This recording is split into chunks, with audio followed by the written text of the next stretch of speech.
জীবনদায়ী ওষুধ এবার বেরোচ্ছে মাটির নিচ থেকে। যেটি অভিযোগ উঠে আসছিল যে এই ওষুধের এক্সপায়ারি হয়ে যাওয়ায় নাকি এই ওষুধগুলো ফেলে দেওয়া হয়েছে। পরবর্তীতে পুলিশ যখন তদন্ত করে দেখা যাচ্ছে এই ওষুধের এক্সপায়ারি ডেট আগামী আরো 2 বছর 3 বছর পর পর্যন্ত রয়েছে। আর সেখান থেকেই মাটির তলা থেকেই কোটি কোটি টাকার ওষুধ উদ্ধার হওয়ায় রীতিমতো চাঞ্চল্য ছড়িয়েছে। বিষয় নিয়ে জানবো, আমাদের সঙ্গে টেলিফোন লাইনে রয়েছে প্রতিনিধি গোপাল।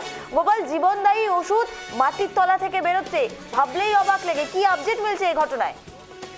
দেখো নিবেদিতা, তোমাকে বলি, পালা বদলের সঙ্গে সঙ্গে নানা রকম পরিবর্তন, বিভিন্ন জায়গায় দুর্নীতি, মারধর, গঙ্গা সবই ঘটেছে, কিন্তু মাটির তলা থেকে কোটি কোটি টাকার ওষুধ উঠবে এটা মনে হয় কেউ ভাবতে পারছিল না। একদম তোমাকে বলে দিই, দক্ষিণ 24 পরগনা জেলার ডায়মন্ড হারবার লোকসভা কেন্দ্র, অভিষেক বন্দ্যোপাধ্যায়ের লোকসভা কেন্দ্র, যেখানে পরিষ্কার দেখা গেছে ডায়মন্ড হারবার বিধানসভার হিঞ্চাবেড়িয়া এলাকায় মাটির তলা থেকে জেসিপি দিয়ে কোটি কোটি টাকার জীবনদায়ী ওষুধ উদ্ধার করা হয়েছে। ইতিমধ্যে চাঞ্চল্য ছড়িয়েছে, যেটা বিজেপির নেতৃত্ব ইতিমধ্যে দাবি করেছেন। তারা গোপন সূত্রে খবর পেয়ে এই খবরটিকে প্রশাসনকে জানিয়েছিলেন। প্রশাসন নড়ে চড়ে বসে এবং শেষ পর্যন্ত তারা বিপুল পরিমাণে ঔষধ উদ্ধার করেছে। বিজেপির অভিযোগ, এই সমস্ত ওষুধের বাজার মূল্য কয়েক কোটি টাকা এবং পশ্চিমের বিধায়ক অর্থাৎ মগরাহাট পশ্চিমের বিধায়ক অভিষেক বন্দ্যোপাধ্যায়ের ঘনিষ্ঠ শামীম আহমেদের সঙ্গে এই ঘটনা যোগাযোগ করা হয়, কিন্তু তিনি কোনো কথা বলতে জানেনি। একদম টোটালি অভিযোগ উঠেছে অভিষেক বন্দ্যোপাধ্যায় ভোটের আগে যে সেবাশ্রয় করেছিল মানুষকে সেবা করার নামে, সেই সমস্ত ওষুধ ফল বুঝতে পেরে মাটির তলায় রাতারাতি ঢুকতে দেওয়া হয়েছে। তবে এই ওষুধের এক্সপায়ার ডেট এখনো পর্যন্ত হয়নি। সেই সমস্ত বহু ওষুধের এক্সপায়ার হয়নি। ইতিমধ্যে তদন্ত শুরু করেছে পুলিশ। গোপাল, তোমার থেকে জানতে চাইবো, এই ওষুধগুলো ঠিক ফেলে দেওয়ার কারণ কি? শুধুমাত্র যে নির্বাচনে হেরে যাওয়া তা কি, নাকি এই ওষুধের নিয়েও কোনো রকম আইনি জটিলতা বা এই ওষুধের পেছনে কোনো রকম রহস্য রয়েছে? কি মনে হচ্ছে গোপাল? দেখো নিবেদিতা, একদম সঠিক প্রশ্ন তোমার। রাজনীতির পালাবদল ঘটেছে, তৃণমূলের কিন্তু জমানা প্রায় শেষের পথে। তার মধ্যে এতগুলো ওষুধ মনে করা যেটা হচ্ছে এই ওষুধগুলো সঠিক পথে আনা হয়নি, অর্থাৎ সেবাশ্রয় খুলে যে সমস্ত মানুষের সেবার জন্য ওষুধ আনা হয়েছিল এই ওষুধের মধ্যে জেনেটিক ওষুধ প্রচুর পরিমাণে রয়েছে বলে মনে করা হচ্ছে।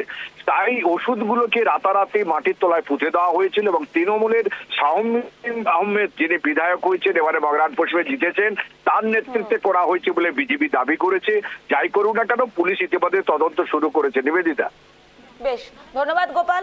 অর্থাৎ আমরা দেখেছিলাম যেভাবে ডায়মন্ড হারবারে অভিষেক বন্দ্যোপাধ্যায়ের একটি ক্যাম্প খোলা হয়েছিল, যেখানে বিভিন্ন রকমের ওষুধ বিলি করা এবং সাধারণ মানুষের সমস্যা সমাধান করার যে অঙ্গীকার করা হয়েছিল, সেই ওষুধ কিন্তু এখন মাটির তলা থেকে উদ্ধার হচ্ছে বলে চাঞ্চল্যকর খবর উঠে আসছে।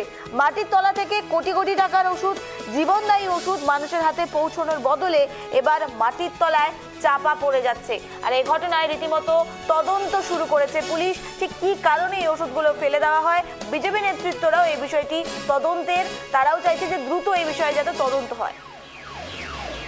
যেখানে পুলিশ ইন্সপেক্টর নিজে ছিলেন এবং ওষুধ ডিপার্টমেন্ট থেকে কিছু মানুষ গিয়েছিল, তারা দেখেছে এক্সপায়ার কি না এবং প্রত্যেকটা ওষুধের আপনারা ডেট তুলে তুলে আমাদের ছেলেরা দেখেছে, ওখানকার গ্রামবাসীরা নিজেরা দেখেছে ওখানে কি ওষুধ ছিল।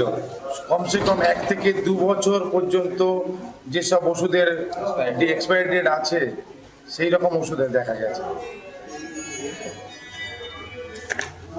আর ওখানে সবচেয়ে বড় কথা, আপনারা ভেবে দেখুন, সেবাশ্রয়ের যেসব ওষুধ বা আরও আনুষঙ্গিক জিনিসপত্র ছিল, সেই জিনিসপত্রগুলোকে খুঁজে দেখতে পেলে আপনারা বুঝতে পারবেন যে কতটা গুরুত্বপূর্ণ জিনিসপত্র।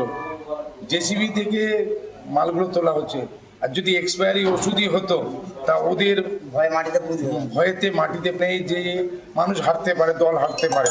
তো সেই দল হারার পরে ওই ওষুধগুলো যদি কোনো স্বাস্থ্য কেন্দ্রে দিয়ে দেওয়া হতো, মনে মানুষের প্রাণ আসতো না। ওরা চায় মানুষের কোনোদিন ভালো না হোক, ওরা সবসময় মানি মার্কেটের মতো ব্যবস্থা করে চলেছে। সেই ব্যবস্থাতে কি বলবো, কোনো মানুষকে উপকার করা যেতে পারে এরকম কোনো চিন্তা ভাবনা